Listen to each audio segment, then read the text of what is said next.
Честно, я вам хочу сказать, я не знаю даже, я первый раз от вас слышу. Я не видела это обращение.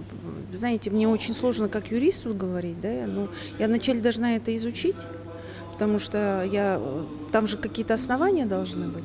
И только после этого я смогу вам более подробную информацию и комментарии дать. Потому что, ну, не видя, может это слухи, может это разговоры, я не знаю, честно. Вот. Но это его гражданская позиция, это его право, и этого права никто не лишен. Каршымын. Мен буга чейин интервьюларда айтып кеткем.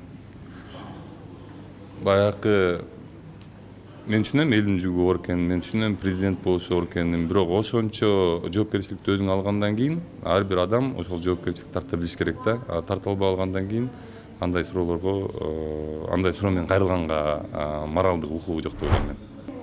Эми Акаев учурунда биз жакшыраак болдук. Бирок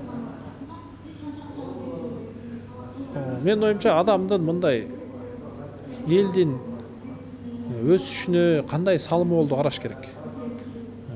Анан канчалык адам таза иштеди. Өзү туугандары коррупция иштерине аралаштыбы, аралашпады. Эгер жаман иш кылса, аралашса, албетте ал макам болбош керек. Эгер таза иштеп берсе, ошол убакытта өлкө жакшы өнүксө, анда албетте макам калыш керек. Кыскасы, ар бир президенттин кылган ишине жараша бир баа берилиш керек деп ойлойм да.